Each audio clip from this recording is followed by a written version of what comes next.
Internet, and welcome to the SwirlyCast, the only audio show that can be enjoyed by humans and yokai alike, and is the subject of being a very long-running series that had its owner swapped many, many times. Yeah, this is, weird. Anywho, I am your host, Koma, happy you decided to spend a few minutes out of your day to come hang out, and with formalities out of the way, what is on the mind today? We are speaking on a series that we have actually covered on this channel before, but now we're going to give it the SwirlyCast treatment, and spoiler alert, this won't be the last time either. Today we are talking about Puyo Puyo, which was the famous arcade game that released in 1991 by Compile, and is one of my personal favorite series of all time. This gameplay is super addicting and super fun, and while the first game is a little rough around the edges, it's still a good time, and I highly recommend it, but I'm getting a little ahead of myself here. Let's go ahead and speak on the game in of itself. So, Puyo Puyo was not actually an idea on its own. It was actually a spin-off of the Madu Monogatari series released in Japan by Compile in the late 80s, early 90s. So, this was an attempt to compete with the falling block puzzle game known as Tetris. I'm pretty sure everybody knows about Tetris, but not as many people know about Puyo Puyo, so we're going to talk about it and all that fun stuff. Essentially, the aim of the game here was to make big long chains with 4 different colors of Puyo, and if the bigger the chain, the higher the attack.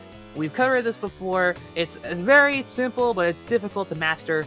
That is the Puyo Puyo way, and I'm happy that it has always stuck around, and it's been one of the most...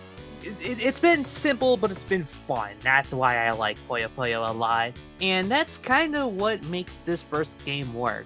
Granted, the arcade version of the game is just really, really rough, because not only are you moving puzzle pieces with a joystick, but you also have only one rotation button. I do not get that. How did we survive with that? I do not know. It's super archaic. See what I did there? But it still holds up as a good game, in all honesty, because as rough as the original Puyo Puyo is, it still has a lot of good merits. In my opinion, it has the best of the classic Puyo Puyo soundtracks. A lot of the tunes here are superb. The theme of Puyo Puyo, Sunset, Brave, and especially Final of Puyo Puyo, which, fun fact, got remixed multiple times. One of them was actually in Sonic Mania, in the Mean Bean Machine boss fight in Chemical Plant, which, yeah, it's solid. But honestly, I prefer the original Genesis sounding font for the arcade version, and that's essentially how it went. But it should also be mentioned that this was not originally an arcade game. It was originally released in 1991 for the MSX2 and the Famicom, and was later ported to arcades under the license of Sega, so that's why the arcade version has many Genesis instruments and had a Mega Drive release in Japan. But unfortunately, the original Puyo Puyo did not receive a localization. However, we did get 2 localized versions for the Genesis and the Super Nintendo, those being Dr. Robotnik's Mean Bean Machine for the Genesis and Kirby's Avalanche, or Ghost Trap in Europe, for Super Nintendo.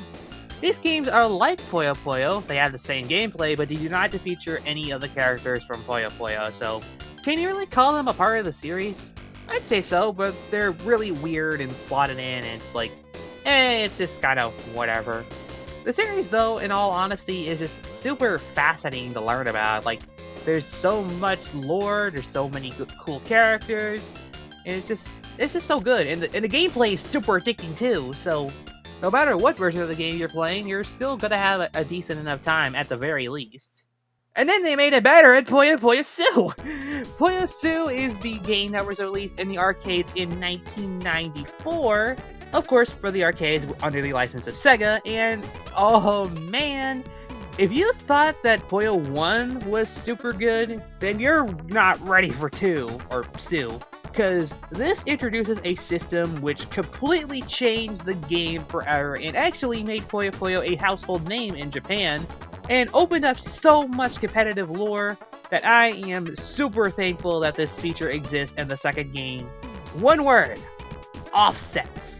Offsets are the ability to counter opponents' chains with your own. If you're able to counter them, you can also have a stronger chain, and you can actually block your opponent's attacks. That completely changed the game forever, and that is amazing, and I'm super thankful for that. It made battles a lot more hectic. It wasn't just build a big chain and then boom, you win. No, there's actual strategy to the battles now, and it's super cool, and it's just not a feature that's not talked about by anybody, and it's super a shame. And no, there's that. I don't know why I'm passionate for this kind of thing. It's just kind of cool. And being one of the most popular games in the arcades, competing alongside the ranks of Street Fighter 2, in Japan anyway, it of course had many different ports. Unfortunately, as good as this game is, it took a very, very, very long time for this game to receive any kind of port outside of Japan, aside from one version, just one, and it's on a console you would not really expect it to be on. Is on the Neo Geo Pocket Color. What's the Neo Geo Pocket Color? I don't know, we'll talk about it when we cover another game on the console, I guess, but like, that is the only English version that we ever gotten while Compile was still working on the series. But it has had many ports in Japan. Of course, it came out for the Sega Ages line on PlayStation 2, and it did receive versions for the Genesis and the Super Nintendo, or also known as the Mega Drive and the Super Famicom in Japan. And fun fact, Super Puyo Puyo actually received a remix version in Japan, which included a piece of music that I think was better than the original one for the Super Nintendo, so there you go. It's, yeah, I just think it's better overall. And that's how I got to play the Puyo Puyo through Japan's, through the Nintendo Switch Online for any SNES, because it was included as the only Japanese game as part of the English service, which I'm thankful for, because Sega is, like, cool and stuff when it comes to Puyo Puyo games, so there you go. And it's just like, whenever I think about this kind of thing, and about how widely accepted of a game this is, and how universal of a name Puyo Puyo has become because of releases like Puyo Tetris and Tetris 2, it just makes me think that the legacy of Puyo Puyo should be preserved. And thankfully, there are versions of Puyo Puyo now that exist in the Sega Ages line on Nintendo Switch. And thank you for giving us an official localized version of not only the first game, but also the second. An official English localization for a console that really deserves it. Because, like, on Nintendo Switch alone, you can play Puyo Tetris 1, you can play the original Puyo Puyo, Puyo Champions, and Tetris 2. Some solid titles on the console altogether, and that's how I would recommend new players getting into the game, is on Nintendo Switch. So, it's super awesome to see. Like, Sega's actually paying attention to Puyo's actual legacy and listening to these characters and having us listen to these awesome beats, and it's just kind of the thing that makes me so passionate about being a Puyo Puyo fan, because, like, you know, it's cool to see this history, you know, get preserved, because if it not been for Sega Ages 2, it would only have one way to play the actual Puyo Puyo in America on modern consoles, and that was through SNES Online. But Ages 2, it has to have to listen to the Genesis style soundtrack, which I actually prefer, and it includes the same great gameplay and online play, which probably is better. I've not had the opportunity to try it, so take it for what it's worth. But if you can get it to work, go for it. It's super fun. Granted, of course, I think more people will be playing games like Tetris 2 and Champions, but if you can play the original game, I mean, go for it.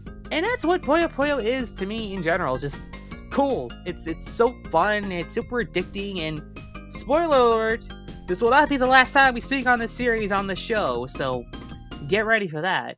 But for the purposes of this particular episode, I wanted to lay the groundwork and tell people about the history of the series and how it's really just evolved. Like, sure, it may not be Madou Monogatari anymore, and Sega and Sonic Team have pretty much taken this series in a wildly different direction from the original series, but, you know, I can't really say that I don't like it.